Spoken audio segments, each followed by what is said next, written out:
좋아요 누르는 거 잊지 않으셨죠? 바람난 사연 지금 시작합니다. 서로 늙어가는 나이에 남편 없이 이러고 살 줄이야. 그것도 자매끼리 말이죠. 어쩌다 이 지경까지 오게 됐는지 모르겠지만 아무튼 저는 현재 이혼한 언니랑 같이 살고 있답니다. 저도 지금 이혼한 상태고요. 제가 1968년생이고 언니는 저와 5살 차이인 1963년생이랍니다. 사실 언니는 그동안 살아오면서 사건 사고가 많았어요. 그중에 특히 언니가 지금 전 아이의 이혼을 하게 된 이유가 바로 언니의 바람기 때문이죠. 언니는 20대 중반에 결혼을 했었고 아이를 둘씩이나 낳고도 언니의 바람기는 좀처럼 줄어들지 않았어요. 그런데 형부가 너무나 착해서 언니의 바람기를 알면서 눈 감아준 건지 아니면 정말 몰랐던 건지 당시 그건 알 수 없었지만 아이들이 다 크고 성인이 되어서도 언니의 바람기는 역시나 줄어들지 않았죠. 그러다가 늦은 나이에 이혼녀 딱지가 붙었고 급기야 위자료도 제대로 못 받고 이혼하게 되었어요. 저는 그럼 왜 이혼했냐고요? 저 같은 경우는 반대로 남편이 바람을 피웠답니다. 정말 20년 넘게 한 이불 덮고 잘 살았는데 이 남자 늦바람이 무섭다고 한순간 바람둥이가 되더라고요. 몇 번을 이해하려고 해도 도저히 이해할 수 없었고 그런 남자와 도저히 살 수 없어서 아들 하나 있는 거 현재 미국으로 유학 보내고 돌싱으로 살고 있었답니다. 그런데 어느 날 이혼한 언니가 제가 사는 집으로 찾아온 거예요. 언니는 소방마트 쫓겨나서 오갈 데가 없다며 당분간 우리 집에 머물겠다고 하는데 하물며 같은 엄마 뱃속에서 같이 태어났는데 어찌 문전박대 할 수 있겠어요? 미우나 고우나 그래도 언니인걸요. 언니의 바람기는 저도 너무나 싫고 돌맞을 짓이란 걸 알았지만 그래도 같은 핏줄인 언니이기에 그렇게 하라고 하며 우리 집에서 같이 살게 되었답니다. 언니는 저랑 같이 지내면서 생활비 하나 제대로 못 주는 게 눈치가 보였는지 집안 청소와 빨래 설거지를 좀 하는가 싶더니 저녁쯤만 되면 어딜 그렇게 나갔다 오는지 집에는 새벽 1시쯤 술이 쪄들어 들어오는 날도 많았고 급기야 외박하고 다음날 들어오는 날도 많았답니다. 저는 언니에게 이렇게 살 거면 그냥 내 집에서 나가라고 했더니 또 한동안 잠잠하듯 잘 지내더라고요. 그런데 어느 날이었어요. 저한테 간곡히 부탁 하나를 하더라고요. 이혼하고 나서 스트레스가 너무 쌓여서 몇 달 동안 어디 한번 다녀본 적 없다며 저랑 같이 등산이나 떠나자는 거였어요. 이 언니가 웬일일까? 생각했죠. 운동하긴 죽어도 실은 성격에 집 앞에 있는 유업 슈퍼까지도 가기 귀찮아하는 귀차니즘 최고봉인 언니였거든요. 아무튼 그런 언니가 저보고 갑자기 등산이나 다녀오자니 뭐 나쁠 건 없다고 생각해서 그러자고 했답니다. 그랬더니 어린애 마냥 입이 귀에 걸려서 아주 좋아하더라고요.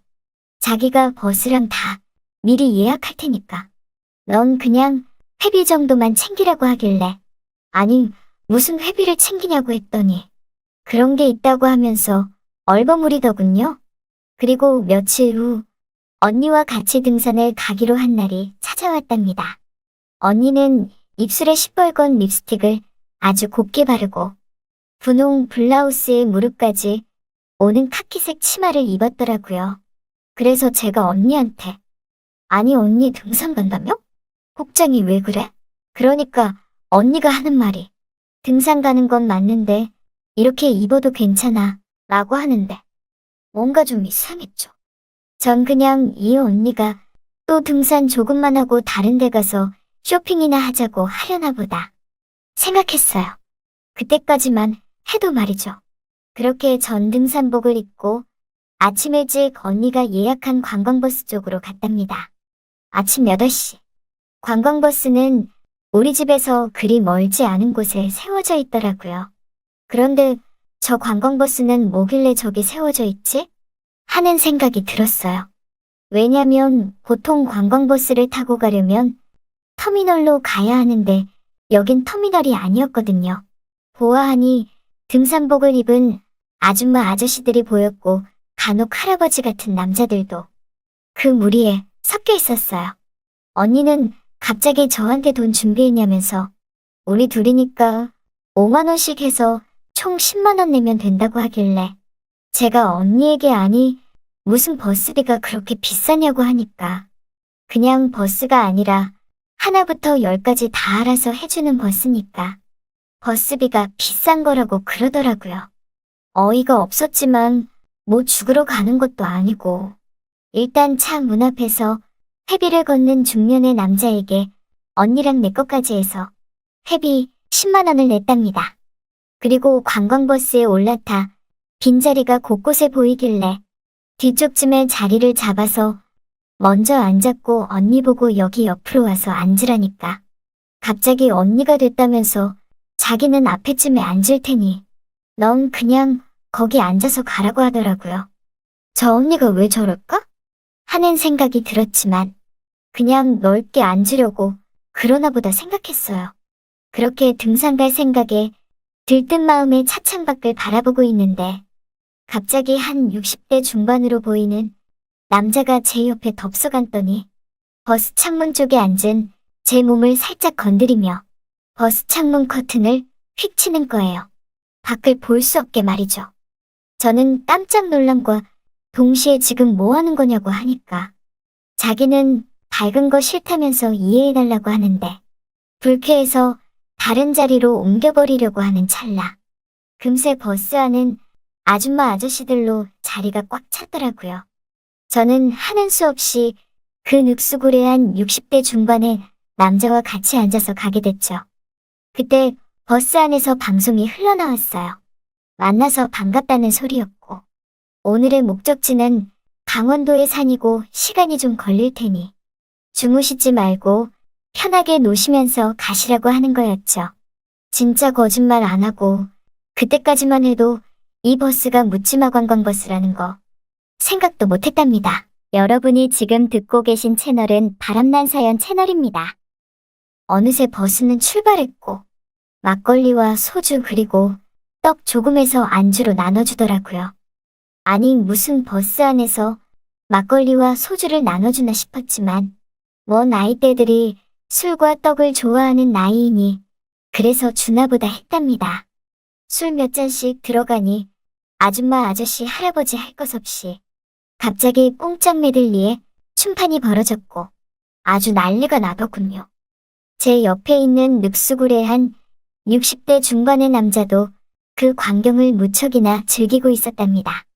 입이 귀에 걸린 채 박수치며 흥얼거리는데 제가 잠시 그 모습을 힐끗 보니까 60대 중반치고 뭐 얼굴도 나쁘지 않더라고요. 그때부터 사실 조금 가슴이 뛰기 시작했어요. 뭐랄까? 그냥 옆자리에 앉은 손님이 아니라 그 이상의 감정이랄까? 전 그때부터 제 옆자리에 앉은 남자를 의식하기 시작했죠. 그때 버스 안에서 마이크를 든 남자가 말을 하는데 누님 형님들 오늘 신나게 노시고 자식들 걱정, 서방 마누라 걱정 모두 있고 이 기분을 만끽하라는 방송이었죠. 그러면서 지금부터 기다리고 기다리시던 게임을 하겠다면서 지금부터 손수건을 하나씩 나눠드릴 테니 남자분들은 그 손수건으로 자신의 눈을 완벽히 가려달라는 것이었어요. 그 말을 듣자 정말 이거 뭐 하는 건가 싶었지만 왠지 모르게 흥미진진한 느낌이었죠. 그때 아차 하는 생각이 들었어요. 이거 묻지마 관광 그런 거구나 하는 걸 말이죠. 그리고 속으로 이 언니가 정말 날 여기에 끌어들인 거구나 싶어서 언니가 있는 쪽을 보니까 언니는 벌써 자기 옆에 앉은 비슷한 연배의 남자와 눈이 맞은 건지 서로 주거니 받거니 아주 꿀이 떨어지더라고요. 아무튼 제 옆에 남자도 받은 손수건으로 눈을 가리기 시작했고 저는 살며시 그 남자에게 처음으로 다정하게 말을 걸어봤어요. 정말 아무것도 안 보이세요? 그러니까 그 남자가 하는 말이 정말 캄캄하니 아무것도 보이지 않네요. 라고 하더라고요.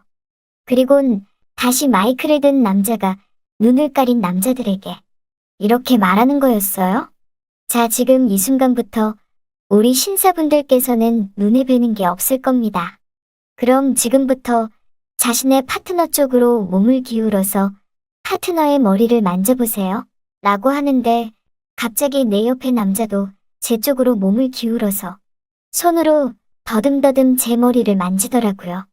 그리곤 다시 사회자가 이제 두 볼을 만지세요. 라고 하니까 남자는 진짜 눈에 뵈는 게 없는지 아무렇지도 않게 제 양볼을 했는데 갑자기 남자의 손에서 스키 냄새가 확 나는 게 딱 제가 좋아하는 향이더라고요. 그래서 그런가 순간 저도 너무나 심장이 콩닥콩닥 뛰기 시작했고 이 기분을 주체할 수 없게 되었어요. 다시 사회자는 또 이번엔 숙녀분들의 오른손을 잡아보세요. 라고 하니까 이 늑수구레한 60대 남자가 얼굴을 감싸던 손이 제 오른손을 더듬더듬 거리면서 찾더라고요. 정말 기분이 묘했어요. 이게 뭐 하는 짓이냐고 하면서 버스에서 내릴까? 별별 생각이 다 들었지만 이 순간을 저도 모르게 즐기고 있었고 그리고 속으로 생각했어요. 아, 그래서 남들이 묻지마 관광을 떠나는 거구나. 이런 재미가 있으니까 라는 생각이 제 머릿속을 스쳤답니다. 어느새 남자는 제 오른손을 꽉 잡고 있었고 잠시 뒤 사회자가 이제 안대를 풀어도 된다고 해서 남자는 안대를 풀었고 그 게임이 있던 후 서먹서먹했던 옆자리 남자와 저는 어느새 가까워졌어요. 저는 그래도 돌싱이라서 여기에 온 게 죄 지은 느낌은 없지만 이 남자는 60대 중반 나이에 마누라 몰래 여기에 놀러 온 지 꽤 됐다고 하더라고요. 그래도 뭐 오늘만큼은 그 남자를 이해할 수 있을 것 같았어요. 왜냐면 설레고 재밌으니까요. 시간이 흐르고 어느새 목적지에 도착했고 제 옆자리에 남자와 저는 같이 자유시간을 갖고 둘만의 시간도 가졌답니다. 집에 돌아가서 언니에게 왜 나를 이딴 곳에 데리고 왔냐고 뭐라고 하고 싶었지만 언니는 벌써 제 기분을 눈치챈 듯 기분 좋지 않았냐고 하면서 우리가 무슨 과부도 아니고 우리도 당당하게 놀 건 놀고 남자 만나도 된다며 다음에 또 자리 마련할 테니 그땐 더 재밌게 놀라고 하더라고요. 전 언니에게 이게 무슨 소리냐고 하면서 따져야 하는데 그러지도 못하고 언니가 그러고 싶으면 그렇게 하라고 하면서 얼버무리며 다음 묻지마 관광을 기대하고 있답니다. 다음엔 어떤 남자와 짝이 될지 너무나 궁금해요. 정말.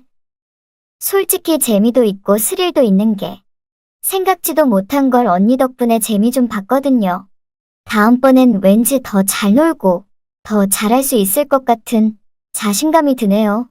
잘 들으셨나요? 오늘의 바람난 사연은 여기까지입니다. 구독과 좋아요 부탁드립니다.